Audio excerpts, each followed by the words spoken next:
اور رسول کریم صلی اللہ تعالیٰ علیہ وسلم کے پاس آ کر کیا کہتے تھے؟ ارے نہیں، مسجد نبوی بہت دور ہے، جانے آنے میں دقت ہوتی ہے، اس لیے ہم بنا رہے ہیں۔ لیکن ان کے دلوں میں کیا تھا کہ رسول کے خلاف منصوبے بنانے کے لیے، اور حکم ہوا کہ اس مسجد کو گرا دو، جلا دو۔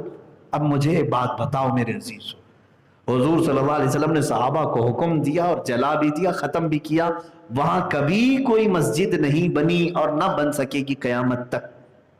پتہ یہ چلا کہ جس مسجد میں یا جس خطے پر رسول پاک کے خلاف کوئی منصوبہ ہو رہا ہے وہ قیامت تک مسجد کہلانے کے لائق نہیں ہے، مسجد کہلانے کے لائق نہیں۔ جہاں میرے نبی کی شان میں توہین ہو رہی ہو یا گستاخی ہو رہی ہو، وہ مسجد ہی نہیں، مسجد ہی نہیں، وہ روڈ کی طرح ایک حصہ ہے۔ عزیزان گرامی، اس بات کو بھی آپ اس آیت میں سمجھ رہے ہوں گے کہ مسجد بھی وہی ہے جہاں سے عشق رسول کی بات کی جائے، نبی کونین کی عظمت بیان کی جائے۔ اب لوگ بعض مجھ سے یہ سوال کرتے ہیں، مسجد اللہ کی ہے، عبادت اللہ کی ہے، سجدہ اللہ کا ہے، نماز پوری ہو جانے کے بعد سلام رسول کا کیوں ہوتا ہے؟ آپ یا رسول اللہ پکارتے ہیں، یا اللہ کیوں نہیں پکارتے؟ مسجدیں تو صرف اللہ کے لیے، عبادت صرف اللہ کی ہونی چاہیے، نبی کا سلام کیوں؟ مصطفیٰ جانے رحمت پہ لاکھوں سلام، یا نبی سلام علیکہ، کعبے کے بدرود جو جا تم پہ کروڑوں درود۔ بعض لوگوں نے مجھ سے سوال بھی کیا، یہ سب چیزیں آپ کی پیدا کی ہوئی ہیں، مسجدوں میں یہ سب چیزیں کیوں ہو رہی ہیں، رسول کے لیے کیوں ہو رہی ہیں؟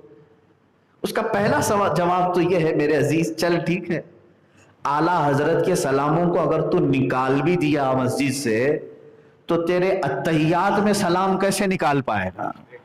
مسجدوں میں جمعہ کے بعد، فجر کے بعد اگر تم نے ختم کر بھی دیا تو ہر نماز میں جو اتحیات میں السلام علیکہ ایھا النبی کہتے ہو، یہ کہاں سے نکال پاؤ؟ سلام کہاں سے نکال پاؤ؟ اور وہ بھی تو مسجد میں ہی ہو رہا ہے۔ ارے میاں، تجھے تو شکر کرنا چاہیے تھا، ہم سلام پھیرنے کے بعد، پوری نماز ہونے کے بعد کھڑے ہو کر کے سلام پیش کر رہے تھے، لیکن مولا کو یہ گوارا نہیں تھا، اس نے نماز میں ہی اپنے نبی کا سلام رکھ دیا، نماز میں اپنے نبی کا سلام رکھ دیا کہ تو نماز میں رسول پر سلام بھیج۔ اور سلام ہے کیا؟ درود ہی ہے نا۔ اب مجھے بتاؤ، اتحیات میں اشہد ان لا الہ الا اللہ پڑھتے ہو، اس کے بعد اشہد ان محمد عبدہ ورسولہ ہو گیا، اس کے بعد کیا ہے؟ درود ابراہیمی پڑھتے ہو کہ اللہم صلی علی سیدنا محمد وعلی آل سیدنا محمد کما صلیت علی سیدنا ابراہیم وعلی آل سیدنا ابراہیم فی العالمین انک حمید مجید۔ آپ اتحیات کے بعد یہ درود پڑھتے ہیں، یہ بھی تو سلام ہے۔ درود و سلام اللہ نے نماز میں رکھ دیا تمہارے، تم بعد کے سلام کا اعتراض کرتے ہو۔ ایک تو جواب یہ ہے، اگر تم یہ اردو کے سلام نکال بھی دو گے، عربی کے سلام سے بھاگ نہیں پاؤ، کرنا پڑے گا تمہیں۔ دوسری بات تو یہ ہے کہ میرے عزیز، مسجد زرار جو مدینے میں بن رہی تھی، تیسری مسجد بن رہی تھی، منافقین بنا رہے تھے، وہ منافقین بھی تو عبادت ہی کے لیے کہہ رہے تھے نا، ہم یہاں نماز ہی پڑھیں گے، عبادت ہی کریں گے، رکوع سجدے ہی کریں گے، پھر بھی اس مسجد کو ختم کرنے کا حکم کیوں آیا؟ اس لیے کہ وہاں نبی کا ذکر وہ نہیں کرنا چاہتے تھے، حکم ہوا کہ جہاں نبی کا ذکر نہ ہو اس مسجد کو ہی ختم کر دو۔ پتہ یہ چلا کہ مسجد اللہ کی ہوتی ہے، لیکن جہاں تمہارا سر اللہ کی بارگاہ میں جھکتا ہے، دل کو رسول کی بارگاہ میں جھکانا ہوگا۔ اور میرے عزیزو، ہم سر جو جھکا رہے ہیں، کتنا جھکنا چاہیے؟ رکوع میں کتنا جھکنا چاہیے؟ سجدے میں جا رہے ہیں، سجدہ، زمین پر پیشانی ٹیک رہے ہیں، یہ ساری جو ایکٹیویٹیز ہیں، کھڑے ہوئے پہلے، پھر رکوع میں گئے، پھر سجدے میں گئے، تم عبادت تو اللہ کی کر رہے ہو، لیکن یہ طریقہ کس نے بتایا تمہیں؟ کون بتایا کہ رکوع اتنا کرنا چاہیے، سجدہ اتنا کرنا چاہیے؟ تمہیں اس چیز سے چھٹکارا نہیں، تمہیں کہنا ہوگا نبی نے اتنا رکوع کیا تھا اس لیے میں نے رکوع کیا، سجدہ رسول نے ایسا کیا تھا اس لیے میں نے سجدہ ایسے کیا۔ تو بات یہی ہے میرے عزیزو، عبادت اللہ کی ہوگی، طریقہ محمد رسول اللہ کا۔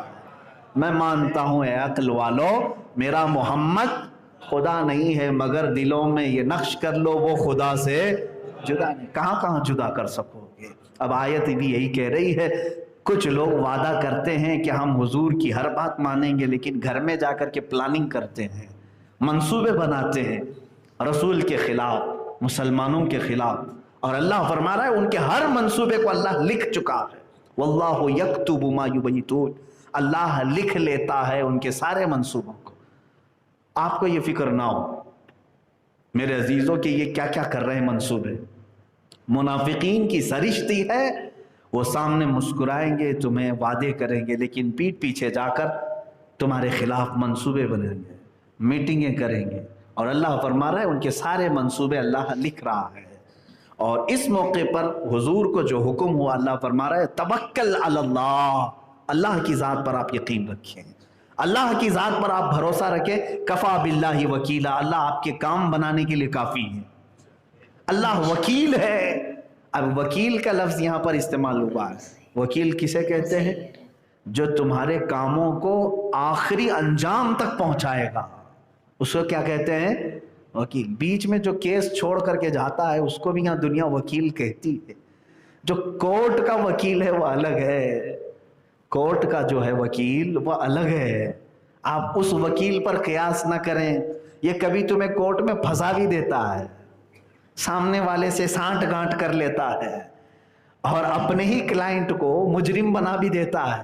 یہ سب چیزیں ہو سکتی ہیں، لیکن اللہ کی جو صفت وکیل ہے، اور جس کا وہ وکیل ہو گیا تو پھر اسے جنت تک پہنچانے کی ذمہ داری لیتا ہے. ہر کام اللہ اپنے ذمہ لے لیتا ہے. اس کو کہتے ہیں وکیل. اور جس کے لیے اللہ نے کہہ دیا کہ اللہ تمہارے لیے وکیل ہے، بس پھر دنیا میں اس کا کوئی بال بیکا نہیں کر سکتا.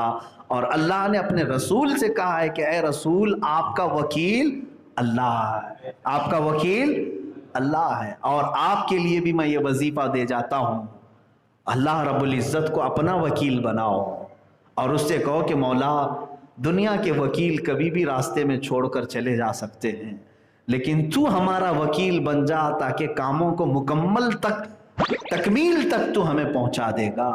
اسی لیے یہ وظیفہ بتایا گیا. یوں کہو حسبنا اللہ ونعم الوکیل، حسبنا اللہ ونعم الوکیل، جس کا مطلب ہوتا ہے اللہ میرے لیے کافی ہے اور وہ کیا ہی بہترین وکیل. یہ ہمارے مرشد نے فرمایا کہ تم بلاؤں سے کیوں ٹینشن لیتے ہو، دیکھنا ایک وقت آئے گا اس بلا کو وہ خود بلا میں گرفتار کر دیں گے. اللہ اور اس کے رسول ہمارے لیے وکیل ہیں. اللہ تعالی ہمیں اسی پر زندہ رکھے اور اسی پر خاتمہ بالخیر عطا فرمائے. وآخر دعوانا ان الحمدللہ رب العالمین. السلام علیکم. دوستو ایسا زیادہ تر لوگوں کے ساتھ ہوتا ہے کہ کوئی انسان کسی سے اپنا دوست ہمدرد سمجھ کر اپنے دل کی بات زیادہ تر لوگ کہتے ہیں. اور کچھ لوگ ایسے ان میں ہوتے ہیں، کچھ تو دل سے سنتے ہیں، اور کچھ لوگ ایسے ہوتے ہیں کہ سامنے تو اچھا ہاں ایسے ہوا تھا، اچھا ایسے ہوا تھا، ہمدرد بن جائیں گے، اور پیچھے مذاق بناتے ہیں اور دوسرے لوگوں کو بھی بتاتے ہیں اس کی فیلنگس اور اس کے من کی بات. دوستو ایسا انسان کیوں ہوتا ہے کہ اگر ہم کسی سے اپنے من کی بات شیئر کر رہے ہیں تو وہ ایسا پیچھے ایسا کہتا ہے تو کتنا دل دکھتا ہے، واقعی میں بہت زیادہ دل دکھتا ہے. دوستو ایسے ہی کہتے ہیں نا، اپنی دل کی بات نا ہر کسی سے شیئر نہیں کرنی چاہیے. جو آپ کو لگے کہ آپ کا بالکل ہمدرد ہے اور اس سے ہم شیئر کر سکتے ہیں، آپ کو لگے تبھی اس سے شیئر کریں، ورنہ ہر کسی سے اپنے دل کی بات، اپنی زندگی کی بات، اپنا راز کسی سے شیئر نہ کریں. ایک اللہ تعالیٰ ہی ہے دوستو جو ہمارے دل کے ہر حال جانتا ہے. اور میں نے یہی سیکھا ہے کہ جو بات کرنی ہو، چاہے ہم کتنا ہی رو لیں اللہ تعالیٰ کے سامنے، کتنا ہی اپنا دل کھول کر رکھ دیں، اللہ تعالیٰ اسے سنتا ہے اور ہماری پرابلم کو حل بھی کرتا ہے. یہ بات صحیح کہی انہوں نے کہ جہاں حضور پاک کا نام نہ لیا جائے وہ مسجد نہیں ہے. اور اللہ تعالیٰ سے تو کچھ چھپا ہی نہیں ہے، اللہ تعالیٰ تو سب کچھ لکھتا ہے، سب کی اچھائی برائی سب کچھ لکھتا ہے. دوستو اس سے کچھ نہیں چھپا ہے، اور جو کہنا ہو اللہ تعالیٰ سے کہو. اور جب ہم اللہ تعالیٰ سے کہتے ہیں نا دوستو تو بہت زیادہ دل کو سکون بھی ملتا ہے. یہ میں نے آزما رکھا ہے.